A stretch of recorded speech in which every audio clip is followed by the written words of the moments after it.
मिटाया नहीं जाए, छुड़ाऊं तो छुड़ाया नहीं जाए, मेरा कस के पकड़ लो हाथ, छुड़ाऊं तो छुड़ाया नहीं जाए। परमात्मा के चरणों में कोटिश वंदन नमन। श्री आत्म शमन रतन गुरुवे नमः। आत्म गद्दी को मेरा भाव भरा वंदन प्रणाम। मेरे जीवन पर अनंत उपकार करने वाले गुरनी मैया के पावन चरणों में वंदन नमन।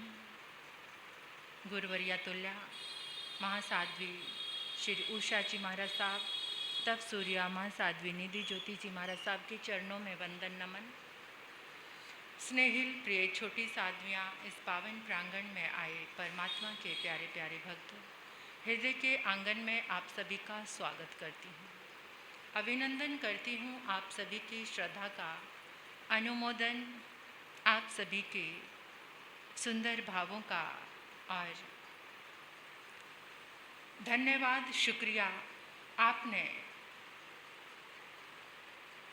अपने समय को सुंदर बनाया। आगमवाणी से जुड़कर आपके भीतर में श्रद्धा का आगाज आया। परमात्मा की इस वाणी के लिए अगर ये प्रेम बढ़ता जाए तो जिंदगी के सारे रास्ते बड़े आसान हो सकते हैं। बड़ा मार्मिक सा चित्रण चल रहा था, वर्णन चल रहा था। आगम के माध्यम से हमें संदेश मिल रहा था। श्री कृष्ण वासुदेव के माध्यम से माता और पिता का हमारे जीवन में क्या स्थान है। मैंने सोचा था कुछ और कहूँगी आपको, लेकिन मेरा भाव बन गया। जो लोग जनरेशन गैप कह के डिसरिस्पेक्ट करते हैं अपने माता पिता की, क्या कुछ लोग यहाँ भी बैठे हैं जो बात बात में बोल रहते हैं जनरेशन गैप है। आपको हमारी बात समझ नहीं आएगी। पिता शॉप पे है, आप कस्टमर से डीलिंग मत करो, आपको बोलने का पता नहीं चलता। आपको बोलने का पता नहीं चलता, मैं डीलिंग करूँगा।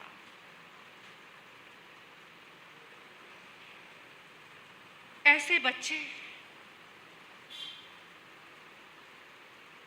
अगर इस समाज में इस तरह से पिता के डिसरिस्पेक्ट कर रहे हैं तो उनको जिंदगी में कोई सुख का पल मिलने वाला नहीं है।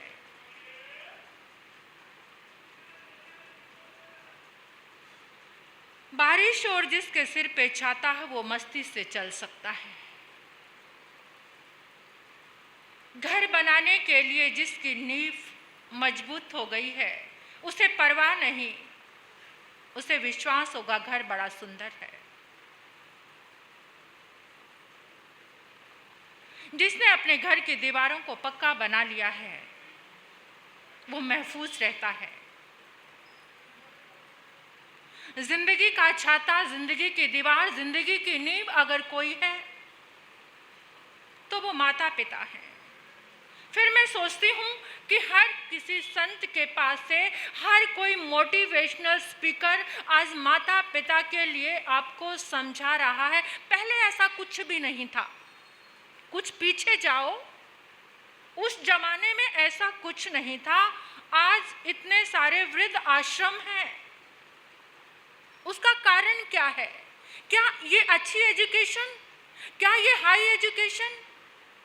पहले लोग कम पढ़े लिखे थे तो वृद्ध आश्रम नहीं थे और माता पिता डिसरिस्पेक्ट का शिकार नहीं थे। वृद्ध आश्रम में नहीं भेजा जाता था, वो घर से बाहर उनको नहीं निकाला जाता था।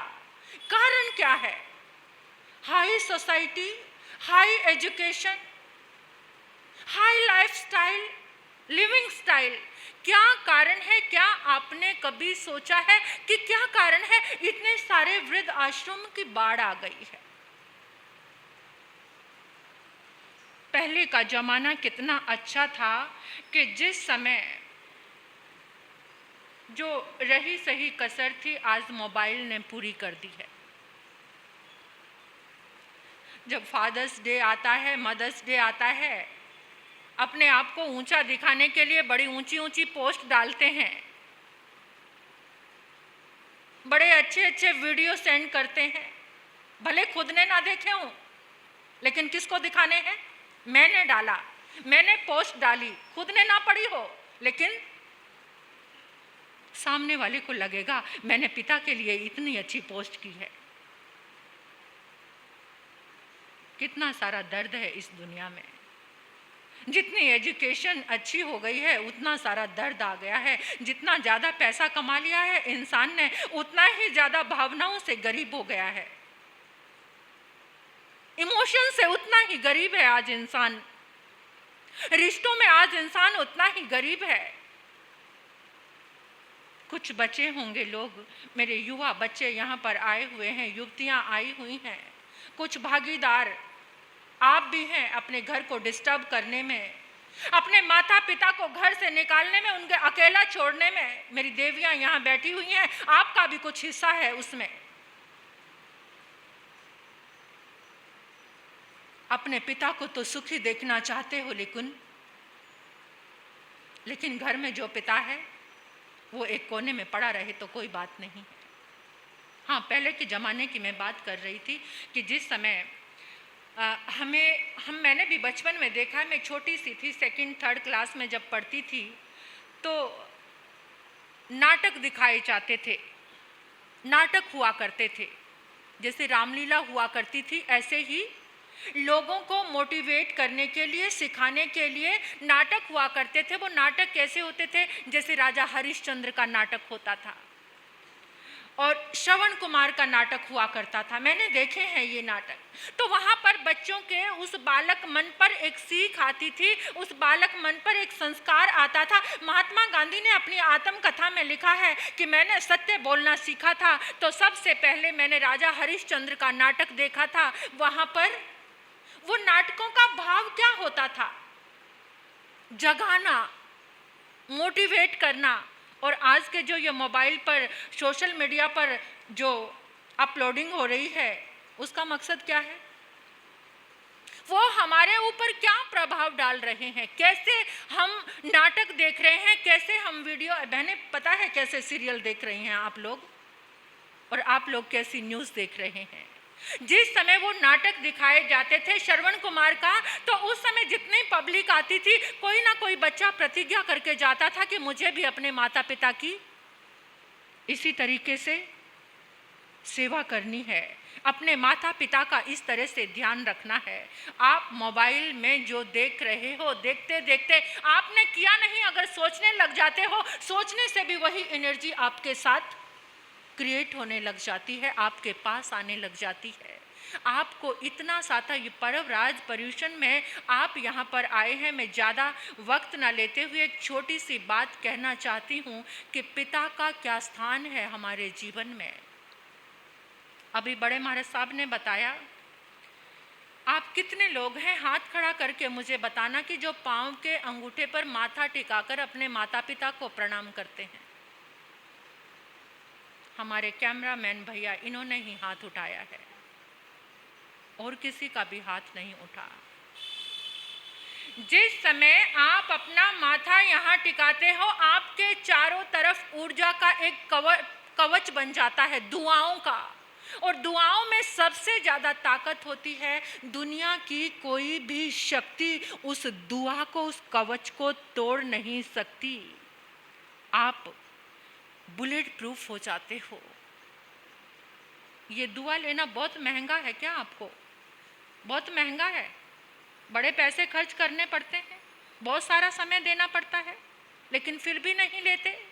एक दुआओं का कवच बन जाएगा आपके चारों तरफ। दुनिया की कोई भी बला उस कवच को तोड़ने में सक्षम नहीं हो सकती। लेकिन आज तो हालत ही बुरी है। सुबह उठते हैं, जय जिनेंद्र भी नहीं करते, प्रणाम करना तो बहुत दूर की बात है। कितने घर ऐसे हैं जहां जय जिनेंद्र भी नहीं करते। दिल को छूने वाली एक बात। एक व्यक्ति, एक लड़का, एक युवक ड्राइंग रूम में बैठा है, न्यूज़पेपर पढ़ रहा है, फ़ोन की घंटी बजती है, फ़ोन उठाता है, फ़ोन उठाकर बोलता है हेलो। उधर से आवाज़ आती है, क्या आप गुरजीत भाई बोल रहे हैं? हाँ जी बोल रहा हूँ। हम जगवाणी रेडियो से बोल रहे हैं। सच्ची घटना है, सच्ची बात है, अभी की कहानी है, अभी की कहानी नहीं बात है, ध्यान से सुनना जरा। हम जगवाणी रेडियो से बोल रहे हैं। क्या बात है? पूरे देश में, पूरे विश्व में फादर्स डे मनाया जा रहा है। माता पिता के लिए आप बधाई के तौर पर कोई शब्द कहना चाहते हो, कुछ कहना चाहते हो? कहते क्यों नहीं, अरे माता पिता तो है ही ऐसा सब्जेक्ट कि माता पिता के बिना तो जिंदगी अधूरी है। जिसके जीवन में माता पिता नहीं, उसकी जिंदगी खाली है। माता पिता हमारी जिंदगी की सबसे बड़ी दुआएं हैं। माता पिता हमारी जिंदगी की सबसे बड़ी खुशी है। जिसके जीवन में माता पिता है वो जीवन निष्फिक्र है, क्योंकि पिता कहता है बेटा तुझे चिंता करने के लिए जरूरत नहीं है, जब तक तेरा पिता बैठा है तुझे कोई चिंता। कहता है ना पिता आपसे ऐसा, आपके पिता ने आपको ऐसा कहा होगा, तू चिंता मत कर, मैं जब तक तेरे सामने बैठा हूं तुझे कोई भी चिंता करने की जरूरत नहीं है। तो वो कह रहा है कि माता पिता हमारे ज़िंदगी की सबसे बड़ी दौलत है, सबसे बड़ी खुशी है। दुनिया की कोई चीज़ फिर से मिल सकती है, लेकिन माता पिता अगर ज़िंदगी से चले जाएं तो वो लौट कर नहीं आ सकते। दुनिया की कोई भी चीज़ आप खरीद सकते हो। तो उधर से वो जगवाणी रेडियो से बोल रहे थे, कहते भाई साहब आपके तो बड़े कमाल के विचार हैं माता पिता के लिए। फिर ऐसा क्या हो जाता है जब माता पिता हमारी जिंदगी की अहम भूमिका है, फिर ऐसा क्या हो जाता है कि बच्चे उनको घर से निकाल देते हैं।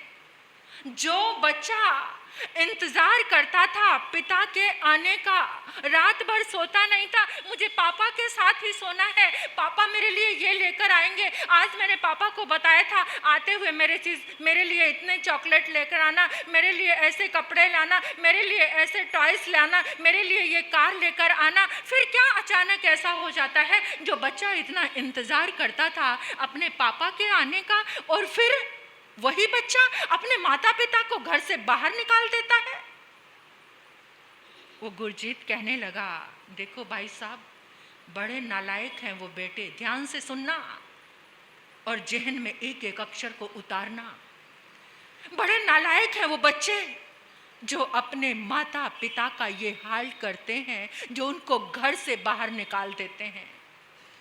उधर से फोन पे बोलने वाला वो व्यक्ति कहता है, गुरजीत भाई सुनो, हमारे रेडियो स्टेशन के पास ही एक वृद्ध आश्रम है। हम उस वृद्ध आश्रम में गए थे, वहाँ एक बुजुर्ग की 2 मिनट की रिकॉर्डिंग करके लेकर आए हैं, क्या आप सुनना चाहेंगे? हाँ हाँ क्यों नहीं, बुजुर्ग के लिए तो मेरे दिल में बड़ा दर्द है, आप सुनाओ मुझे, मैं सुनना चाहता हूँ वो बुजुर्ग कितने दर्द में हैं। उधर से एक बूढ़े व्यक्ति की आवाज़ आती है और वो कहता है, मैंने गुरजीत को और क्या कहना है, मैं तो बस अपने बेटे को यही कहना चाहता हूँ कि तेरा बापू बोल रहा हूँ। 4-5 साल पहले तो मुझे यहाँ छोड़कर गया था, तेरी बहुत बड़ी मजबूरी रही होगी, घर के हालात ऐसे थे, लेकिन जब से तो यहाँ पर छोड़ कर गया है, एक दिन भी, एक पल भी ऐसा नहीं जाता कि बेटा तेरी याद ना आती हो। तेरे बापू तुझे बहुत याद करता है। यहाँ हम 4-5 लोग हैं, बैठकर अपना दर्द साझा कर लेते हैं, अपने अपने दिल की बात कर लेते हैं। ऐसा कोई भी शख्स नहीं है जो हर रोज आंसू ना बहाता हो। ये आंखें इस वृद्ध आश्रम के दरवाजे पर लगी रहती हैं। उसको लगता है कोई आता है, मेरा बेटा आ गया, दूसरा सोचता है मेरा बेटा आ गया। लेकिन यहाँ पर वो लोग आते हैं जिनके माता पिता नहीं हैं। कोई दिवाली पे आ जाते हैं मिठाई का डिब्बा लेकर के, और कोई अपने जन्मदिन पे आ जाते हैं, आकर कहते हैं हमारे माता पिता नहीं हैं, आपको देखकर आपके साथ अपना जन्मदिन मना लेते हैं। कोई केक लेकर आ जाते हैं। लेकिन मेरा जीता तो मेरा जीता ही था ना। उनके जैसा उसके जैसा कौन हो सकता है। मुझे एक दिन याद आ रहा है जब वो छोटा सा था, मैं उसको साइकिल पर बैठाकर आगे की छोटी सी सीट पर मैंने साइकिल पे बिठाया हुआ था। अचानक उसके पाँव की एड़ी साइकिल के बीच में आ गई, कट लग गया, खून बहने लगा। मैंने साइकिल एक तरफ पटका, अपने बच्चे को सीने से लगाया, अपना रुमाल निकाला, उसकी एड़ी पर बांधा। उस दिन में इतना रोया कि मेरी सारी दाढ़ी आंसुओं से भीग गई। उसके खून को बहता देखकर मेरे झरझर आंसू बह रहे थे। उस दर्द का दर्द मुझे आज भी याद है। मैं अपने जीते को यही कहना चाहता हूँ कि बेटा, मुझे जो 1800 2000 पेंशन मिलती है ना, वो आकर ले जा और मुझे एक बार मिलकर चला जाया कर। कम से कम 1 महीने में तो आ जाया कर। 5 साल हो गए, एक बार भी नहीं आया वो। ये तेरा बूढ़ा बाप तेरा इंतजार कर रहा।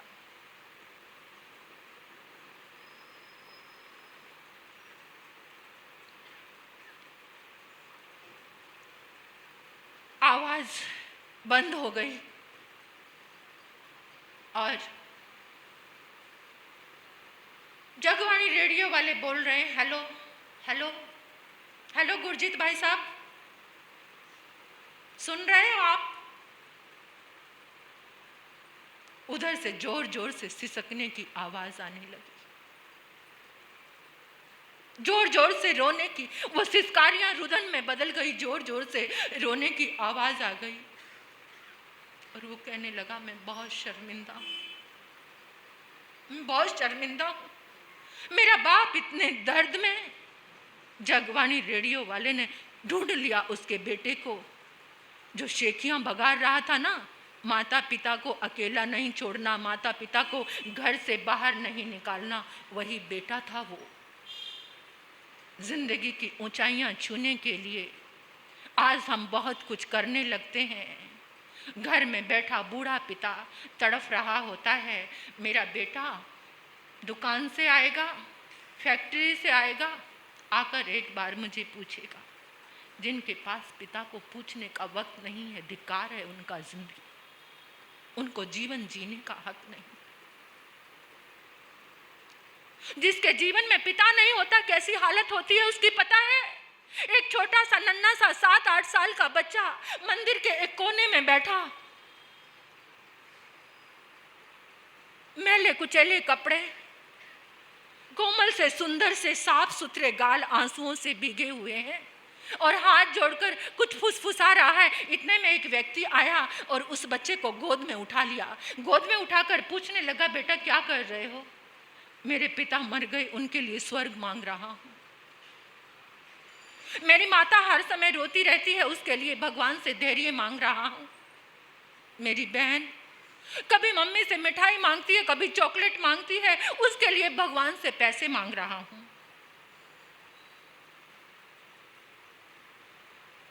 बेटा, तुम्हारे पिता नहीं है? नहीं, मेरे पिता मर गए हैं। तुम स्कूल जाते हो? हाँ, जाता हूँ। कौन सी क्लास में पढ़ते हो? अंकल, मैं पढ़ने के लिए स्कूल नहीं जाता। माँ थोड़े से चने बना देती है, वो चने बेचने के लिए स्कूल में जाता हूँ। यही हमारा धंधा है, यही हमारा कारोबार है। मेरी माँ बहुत अच्छी है, वो झूठ नहीं बोलती है। लेकिन कभी कभी वो झूठ बोलती है अंकल।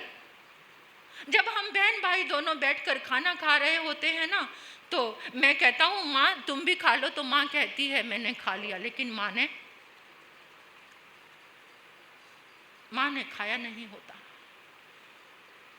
बेटा मैं तुम्हारी पढ़ाई की व्यवस्था कर देता हूँ, क्या तुम पढ़ोगे? नहीं नहीं अंकल, पढ़े लिखे लोग, मैंने इतने लोग देखे हैं इस मंदिर में, मैं आता हूँ कोई भी पढ़ा लिखा इंसान हमें पूछता नहीं है, मैंने पढ़ना लिखना नहीं है। पढ़े लिखे लोग कभी किसी को पूछते नहीं। मेरे पिता को यहाँ सब जानते हैं, लेकिन कोई भी हमसे बात नहीं करता। जब पिता थे सब लोग पूछ लेते थे, बात कर लेते थे, लेकिन जब से पिता गए हैं, पिता मरे हैं, तब से कोई पूछता भी नहीं है। ऐसी होती है पिता के बिना जिंदगी। जिस पिता ने तुम्हें जिंदगी में सब कुछ दिया है, भले ही आज स्थिति उनकी टोकने की आदत होती है, कुछ कहने की आदत होती है, लेकिन थोड़ा तो सब्र रखना चाहिए। कभी बहुत बार सब्र टूटे तो कुछ बोल दो, लेकिन वैसे तो याद करो उनकी कुर्बानियों को। मेरी आंखों का तारा आज मुझे आंखें दिखाता है। मेरी आंखों का तारा आज मुझे आंखें दिखाता है। खुशियां दी जिसको बेशुमार, आज वो गमों से मिलाता है। लेकिन क्या करूं, फिर भी दुआ देता हूं, मैं पिता हूं ना। क्या करूं, फिर भी मैं दुआ देता हूं, क्योंकि मैं पिता हूं। जिसको बोलना सिखाया आज वो चुप रहना सिखाता है। जिसको बोलना सिखाया आज वो चुप रहना सिखाता है। अगर कहीं दिल को लगा हो, अगर आंख नम हुई हो, तो आज प्रतिज्ञा करके जाओ तुम भी बहनों। जिसके पास सास ससुर हैं, माता पिता हैं, 10 मिनट का समय उनको जरूर देना। दोगे, उनकी तन्हाई मिटाओगे, उनका गम मिटाओगे, अपने माता पिता के पांव पे सिर रख के प्रणाम करोगे। बोलो, एक गार्डन में तुम कितनी जल्दी इरिटेट होते हो, तुम्हारे अंदर पेशेंस नहीं है। इस मोबाइल ने तुम्हारे पेशेंस छीन लिए हैं, इस मोबाइल ने तुम्हारी जिंदगी छीन ली है। उसको देखने के लिए तो बहुत सारे पेशेंस है तुम्हारे पास। एक वीडियो, दूसरा वीडियो, तीसरा वीडियो, चौथा वीडियो देखते चले जाते हो। और पिता ने जरा 2 बार बुला लिया, 2 बार आवाज दे दी, 2 बार कोई बात पूछ ली, तो कितना क्रोध आ जाता है तुम्हें, कितना गुस्सा आ जाता है। गार्डन में एक पिता बैठा था, बेटा भी, दोनों बातचीत कर रहे थे। बस बात को पूरी कर रही हूँ 2 मिनट में ही। इतना सारा कुछ होता है बोलने के लिए, दिल करता है कि कुछ आपको ऐसा सुनाऊं जो आपके दिल को, मुझे भी लग रहा था, मेरी आंखें भी नम हो रही थी, मुझसे भी बोला नहीं जा रहा था, लेकिन कोशिश कर रही थी। पिता और पुत्र दोनों बैठकर बातचीत कर रहे थे। थोड़ा सा ये जो इरिटेटिंग हो गए हो ना नेचर, इसको थोड़ा सुधार लेना। तो दोनों बैठकर बात कर रहे थे, इतने में एक चिड़िया आती है और पिता पूछता है व्हाट इज़ दैट? बेटा कहता है स्पैरो, स्पैरो। ठीक है, पिता ने कहा ठीक है। थोड़ी देर बाद पिता फिर पूछता है बेटा ये क्या है? पापा चिड़िया है। बातचीत करने लगे। फिर थोड़ी सी देर के बाद पिता ने पूछ लिया बेटा मैं भूल गया ये क्या है? कहते आपका दिमाग खराब हो गया है, पागल हो गए हो क्या आप? मुझे लगता है सठिया गए हो बुढ़ापे में आकर। एक चीज को कितनी बार पूछ रहे हो, चिड़िया है ये चिड़िया। इतनी जोर से, इतना क्रोध में बोल। पिता एकदम अंदर गया और एक डायरी उठाकर लाया। डायरी उठाकर खोला, एक पेज पे लिखा था मेरी जिंदगी का बेस्ट मोमेंट। मेरी जिंदगी का बेस्ट मोमेंट, जब मेरे बेटे ने बोलना सीखा, मैं उसे गार्डन में घुमाने लेकर आया। उसने पूछा पापा ये क्या है? मैंने कहा बेटा ये चिड़िया है। 2 मिनट बाद फिर पूछा पापा ये क्या है? बच्चे को हग करते हुए पिता ने कहा बेटा ये चिड़िया है। 21 बार बेटे ने पूछा, 21 बार पिता ने बड़े प्यार से बताया और बेटे को गोदी उठाकर चूमता रहा। जब उसने ये सारा कुछ पढ़ा तो उसके पांव से धरती खिसक गई। कान पकड़ लिए, हाथ जोड़ लिए, पापा को गले लगा लिया। पापा मुझे माफ कर दो, पापा मुझे माफ कर दो। अगर ऐसी कोई फीलिंग आ रही हो तो आज गले लग के अपने पापा से थोड़ी माफी मांग लेना, थोड़ी क्षमा मांग लेना अपने पापा से, और एक प्रतिज्ञा करके जाना कि जिंदगी में कुछ भी हो जाए अपने माता पिता को अकेला नहीं छोड़ेंगे। ये प्रतिज्ञा कर सकते हो? कर सकते हो? कौन कौन कर सकते हैं? आप लोग भी कर लो जरा, तुम्हारी प्रतिज्ञा सबसे जरूरी है, तुम लोगों की प्रतिज्ञा, बहुओं की। धन्यवाद है इस सभा का, धन्यवाद है आप सबका। आपने इतने मौन और प्रेम के साथ पिता को सुना, लेकिन यहाँ लेकर जाना, दिल में लेकर जाना और पिता को गले लगा लेना, माता को गले लगा लेना, गले लग जाना, गोदी में लेट जाना, पाँव पकड़ लेना। कुछ भूल भुलैया, कुछ मिस्टेक, कुछ गलतियाँ हुई हैं, होती हैं सबसे, तो आज परव राज पर्युषण में अपने मलिन चित्त को निर्मल, पवित्र और पावन बना लेना। इसी के साथ ओम शांति।